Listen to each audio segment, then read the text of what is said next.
CMR shopping mall ఆడి శ్రావణం అతిపెద్ద KG sale up to 61% offer 1+1 combo offer. So ఇప్పుడే shopping చేయండి.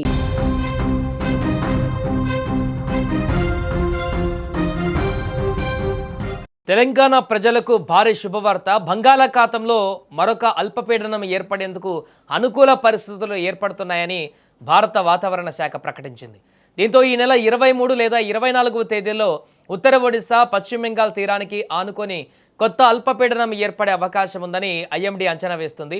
దీని ప్రభావంతో తెలంగాణతో పాటు పలు రాష్ట్రాలలో మళ్లీ విస్తారంగా వర్షాలు కురిసే అవకాశం ఉందని అధికారులు తెలిపారు. అయితే ఇది తుఫానుగా మారుతుందా? తెలంగాణపై ఎంత ప్రభావం ఉంటుంది? ఏ జిల్లాలకు భారీ వర్షాలు పడే అవకాశం ఉంది? ఆ డీటెయిల్స్ ఒకసారి చూస్తే, ప్రస్తుతం పశ్చిమ మధ్య బంగాళాఖాతం, ఉత్తర కోస్తాంధ్ర పరిసర ప్రాంతాలలో ఉపరితల ఆవర్తనం కొనసాగుతుంది. దీనికి తోడు ఒక ద్రోణి కూడా ఏర్పడడంతో తెలుగు రాష్ట్రాలలో వాతావరణం ఒక్కసారిగా మారుతోంది. 23, 24 తేదీలలో బంగాళాఖాతంలో అల్పపీడనం ఏర్పడితే దాని ప్రభావంతో తెలంగాణలో మరొకసారి భారీ నుంచి అతి భారీ వర్షాలు కురిసే అవకాశం ఉందని వాతావరణ శాఖ అంచనా వేస్తుంది.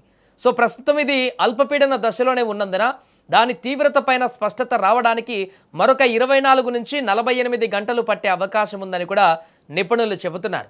తెలంగాణలో ఇప్పటికే పలు జిల్లాలకు భారీ వర్షాల హెచ్చరికలు జారీ అయ్యాయి.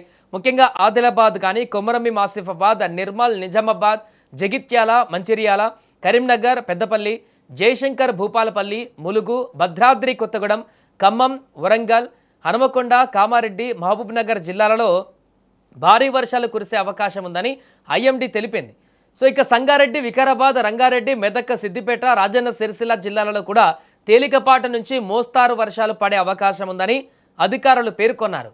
వర్షాలతో పాటుగా గంటకు 30 నుంచి 40 కిలోమీటర్ల వేగంతో ఈదురుగాలులు, ఉరుములు, మెరుపులు కూడా ఉండేటువంటి అవకాశం ఉందని హెచ్చరించారు. గత 24 గంటల్లోనే తెలంగాణలో పలు ప్రాంతాలలో భారీ వర్షాలు నమోదయ్యాయి. కొమరంభీం ఆసిఫాబాద్ జిల్లాలో అత్యధికంగా 10.1 సెంటీమీటర్లు వర్షపాతం నమోదైంది. నల్గొండ జిల్లా కట్టంగురలో 8.2 సెంటీమీటర్లు, నిజామాబాద్ గ్రామీణ మండలం మల్కాపూర్లో 8.1 సెంటీమీటర్ల వర్షపాతం నమోదైంది. ఈ వర్షాలతో చెరువులు, వాగులు నిండుతున్నాయి. వ్యవసాయానికి కూడా ఈ వర్షాలు అనుకూలంగా మారుతున్నాయని రైతులు చెబుతున్నారు.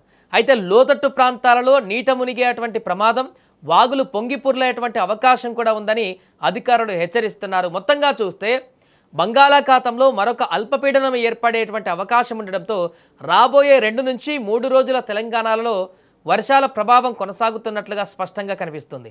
ప్రజలు అత్యవసరమైతేనే ప్రయాణాలు చేయాలి.